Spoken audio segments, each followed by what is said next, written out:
Hello, I'm Ben. Welcome to the channel. So today we're going to talk a little bit about culture and about employees and engaging your team. And we're going to go through a few items of interest around that. So this book, Building a Magnetic Culture by Kevin Sheridan, is a pretty good resource. It's a fast read. It's a very well written book in the fact that it's not very repetitive, but the points do hit home. And I saw that some of these, I was working with a recent client and watching what they're going through and watching how they handle the situation. The client has a good product.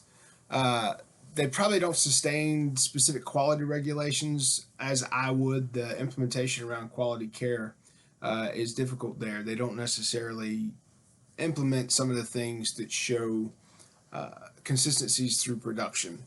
And when I was talking with them this week, it was interesting. It came back around to the implementation was difficult for them to do because employees weren't bought in. And when I started, so that initiated the idea of talking to the employees, going one-on-one, discussing with them how they feel with where they're at and why. And that's what I wanted to talk about today. So in employee engagement, I've talked about that before and done several videos on it. And back when I used to travel the country and fix stuff from a corporate position and fix plants and turn around teams, I did that specifically from a teammate engagement point of view. So we talked about a book last week. It was called Team Turnarounds. Here it is right here. Very good resource, Team Turnarounds. You go into a little bit about how you turn teams around, build relationships and trust with the team primarily. That's by Joe Fronteria and Daniel Liddell. And then there's a book that I would suggest. It's a pretty good read right with that. It's by Kramer and Peter Kramer, and it's called Moments of Engagement. So that's what that looks like right there. Moments of engagement. Anything you do, if you own your own business, or if you're in a C-suite type role, or if you're in a plant manager and above type role. So a manager, a general manager, a regional manager, a district manager, a VP, all of those folks who ultimately their performance is piggybacked on the performance of their team, as it should be. Employee engagement matters, and making sure that you are engaging those employees specifically matters. So in this book, it has a great outline. They did a survey there. They do world-class surveys, basically best-in-class type surveys, where they collect specific dimensions of data. So I'm going to read those dimensions out to you. And think about this. If you're assessing these items, then you understand your team and can better impact how your team thinks, okay? So there's 1 through 19 here, and we'll go through those now. Overall job satisfaction, satisfaction with the work, coworker performance versus coworker cooperation, pay satisfaction, benefits satisfaction, promotions and career advancement, supervisory considerations, supervisory promotion of teamwork and participation. A lot of times what your supervisors do around teamwork and participation determines whether or not you're going to have teamwork and team-like participation. Supervisory instructions and guidance, communication, human resources and personal policies, concerns for employees, or a concern for employees rather, productivity and efficiency, training and development, physical working conditions, concerns for customer service, so actually having proper customer service, strategy and mission, job stress, and importance to job satisfaction and employee productivity. Basically, if you're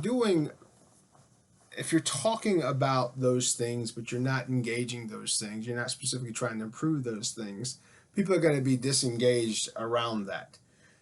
Here's why I wanted to mention those items. Out of all of these dimensions, we found a glaring similarity between our best-in-class organizations that was completely absent from non-best-in-class organizations. Every single one of our best-in-class clients scored above average in the same 3 dimensions. The one around communication, the one around concern for customer service, and the one around strategy and mission.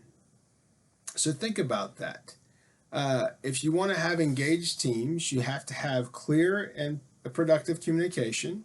You have to have clear concern for your customers and their handling, so customer service. And then the last one there was strategy and mission. Those have to be clear and supported. So there's that book. It's called Building a Magnetic Culture by Kevin Sheridan, and I would suggest that book be one that you study and look into, because I think those items are a great call out here for what many teams are missing out on. So the next thing, if you're a consultant, that you're not a leader inside of a company or a corporation, you're a consultant and you go into clients like I do, and you see these things, it can be tough to tackle those challenges for a customer. It can be tough to tackle those, because when people aren't doing well in those areas, it suggests that they don't care. Okay, so it can come back that people are too busy. It can come back that there's not enough time in the day. Those things can come back, but ultimately, at the end of the day, do you want a healthy business?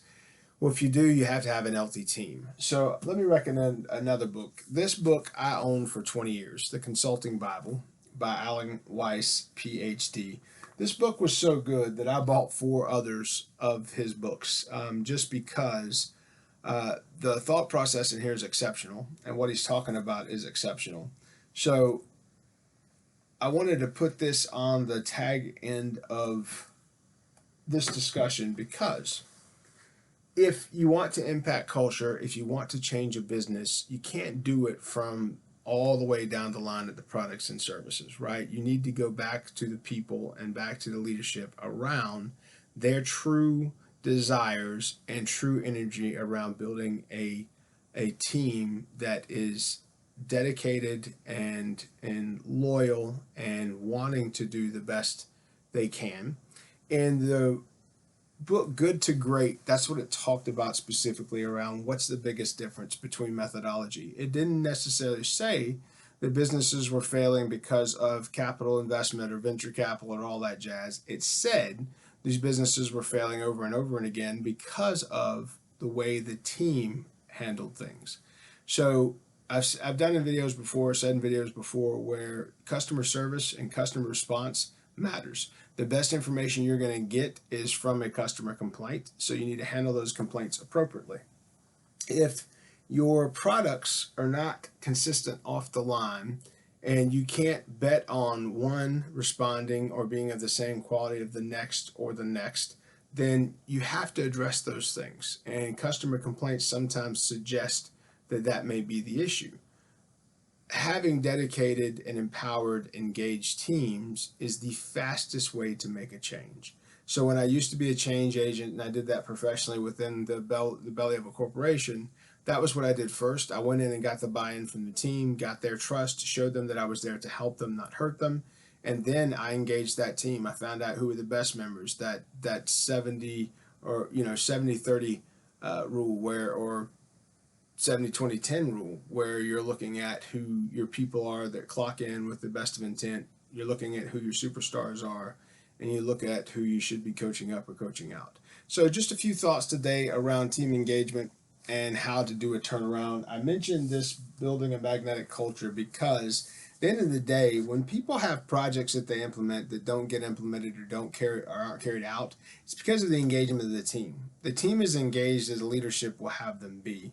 Ultimately, and you have to be consistent in your message. So if on Monday you're all team, and you think about things that way, but on Wednesday you're talking negative and doing those things, you're disengaging the team through your activity and through your performance.